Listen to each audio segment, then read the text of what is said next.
This might be the most anticipated video I've filmed yet.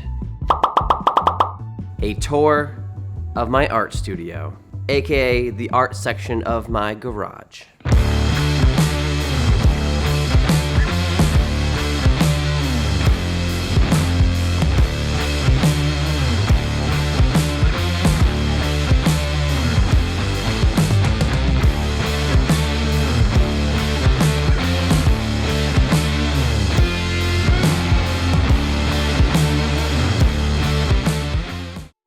I guess we'll go step by step, and the best way to do that would be from bottom up.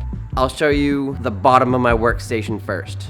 I kind of have an absurd amount of cardboard, but it's for a good reason. I have the cardboard boxes to ship out canvases, but I also use that cardboard for protection. I put that down if I'm painting a canvas or a board or something, or to put my hydro dip shoes onto so they can dry.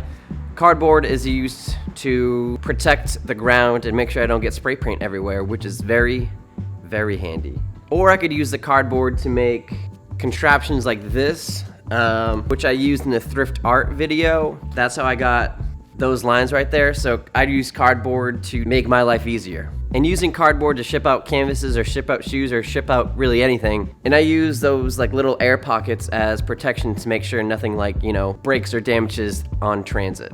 As we move up through my art studio, the next step is spray paint, which clearly I have a lot of. So I use Montana Gold spray paint for canvases, for skateboards, for clothing, for my car. Really, I use spray paint a lot, pretty much everything besides hydro dipping, which we'll get into that later, but yeah, I use Montana spray paint. What makes most sense is to tell you about the caps I use for my spray paint.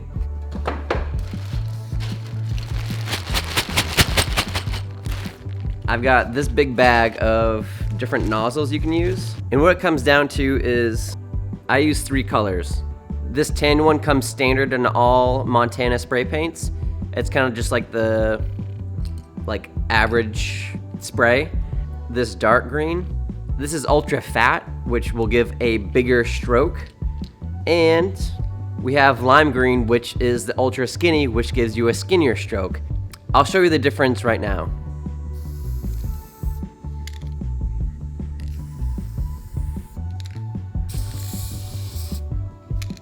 So those are the spray paint caps, and as you can tell, there's a large difference between the ultra skinny and the ultra fat. I use the ultra skinny when I first spray paint on a canvas to see what colors I want where, and then I'll use the ultra fat to pretty much color in the lines because it's a lot faster because it is a bigger stroke compared to the ultra skinny. So those are spray paint caps, but when you spray paint, you better use a mask. I have just a 3M typical respiratory mask. And it comes with different filters that you can replace, so after a while, take it out, put new filters in to make sure you keep on breathing fresh air. Fun fact, I actually got this for Christmas. This is actually one of my favorite gifts I've ever received. Yeah, I wear this pretty frequently, so shout out to you, Santa. Thank you. On the theme of protection, I also wear gloves. Just regular latex gloves. We're actually running out. I think this is literally the last one. Gotta make a side note, pick up more gloves, because I only got one left, which is weird to only have one. Next to my mask and my gloves, I also carry lots of Scotch tape. This is for all my packaging needs, taping up boxes to ship out shoes or canvases, whatever I'm shipping out, so stocked up on tape. And next to that tape on that shelf is some Mod Podge and a little roller. Now I use these for my prison mic canvas. This Mod Podge is basically just like it's a water-based sealer, glue, and finish. So I use this to basically paste on the picture of Michael Scott. I've only used this once, but maybe I'll use more Mod Podge in the future, doing more realistic photos inside my abstract art. Who knows? And of course, I've got more spray paint up here. Now you might be thinking, Nick, why do you need more spray paint? You have so many colors to choose from down there. Why would you need more colors up here? Well, let me tell you something. Acrylic spray paint doesn't really work for hydro dipping.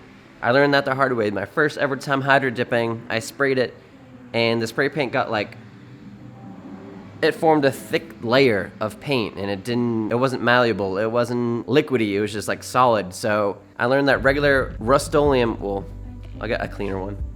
Regular Rust-Oleum gloss protective enamel does the charm hydro dipping. And then also I've got some primer here. So for shoes or any other object that you want to hydro dip, it's best to prime them up first. Paint would rather adhere to primer than to, say, leather or any type of material you're gonna hydro dip with. So primer is good to make sure whatever you're gonna hydro dip will come out cool. And next to the primer, I have like some empty cans of spray paint. I might even make these spray paint cans into art. Maybe hydro dip them, maybe spray paint them, but yeah, I don't know what I'm doing. But yeah, I have some empty cans of spray paint up here. And actually, while we're on the topic of hydro dipping, might as well point your attention to something on the other side of the garage. So I've used this bucket every time I hydro dip. I mean, you probably could have guessed that just by looking at it, right? Honestly, one of the most important items I have, because without my bucket, I couldn't hydro dip. So I love my bucket, and I appreciate my bucket. But next to my bucket down here, I have my spray bottle of my acid wash supplies, which is basically just, it's water and bleach just in a spray bottle. I've used that a couple times already, but let's go back to the other side of the garage. We're nearing the end of this tour, but some very important things coming up. The top shelf. This sealer I use on all my hydro dip shoes. So after the hydro dip shoes are already dry and ready to go, I seal it a couple times with this to make sure it's protected and they help the shoe not get ruined. And next, there's a couple shoe boxes up here. And spoiler alert, they're not shoes. What we've got here is a whole bunch of paint. This paint is used for when I paint shoes, not hydro dip them, but I doodle shoes, which I've done quite a few times. And I actually have to paint some more shoes in the near future, so you'll probably see videos of that. This is the brand I use, Acrylic airbrush paint. I have like every color. We got green and gray and a whole bunch of other colors. And I've also got some acrylic finisher for leather to go along with some leather paint. My Nana, months ago, my Nana gave me a pocketbook to paint on, and it was leather, so I bought some leather paint to paint her pocketbook. Now I have some leather paint. This box, as you can see right here, paint pens.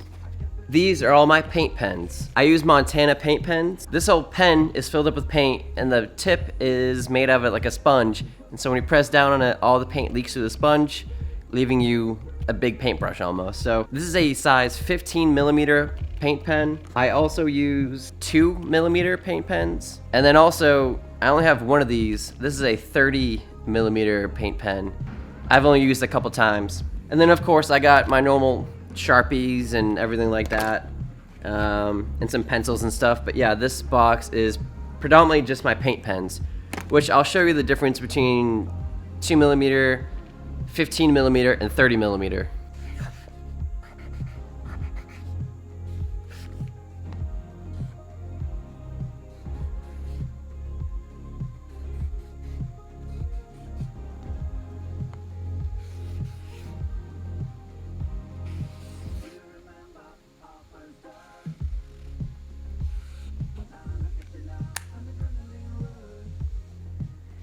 Okay, so cardboard really isn't the best way to test it, but you get the point. You can see how different the 2, 15, and 30mm tips are. So next up is a whole bunch of random stuff. I use this 3M tape to tape off all the shoes when I hydro dip. So this painter's tape works wonders. I use this paintbrush when I paint on shoes, not hydro dip, but when I like doodle and paint on shoes with the airbrush paint I showed you. I just use this as normal, standard. I got this like, I forget where I got it, but it was a couple bucks. Just a normal, standard little brush. I use these oil-based Sharpie paint markers to add the details and the doodles onto the painted shoes, which I use the airbrush paint for. I just use this X-Acto knife to cut off all the extra tape around my hydro dip shoes. I use this for the swoosh, so I got the swoosh like precisely taped off and ready to go. So this is a nice little handy X-Acto knife. What's next is really just staring me in the face right now. I'll show you what I film on. Look, there's me. I have a Canon 80D with a Sigma 17-50 lens, and also just a Rode mic on top.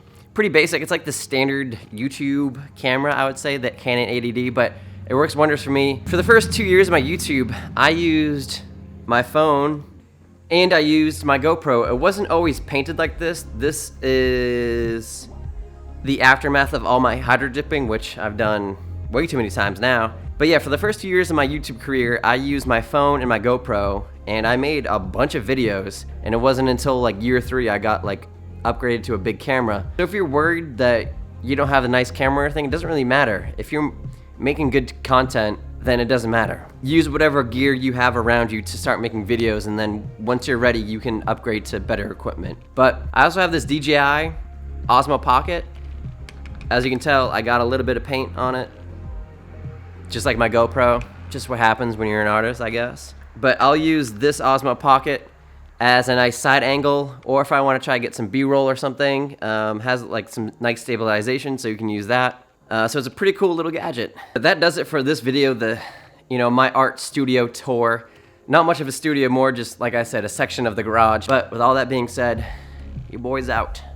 Peace.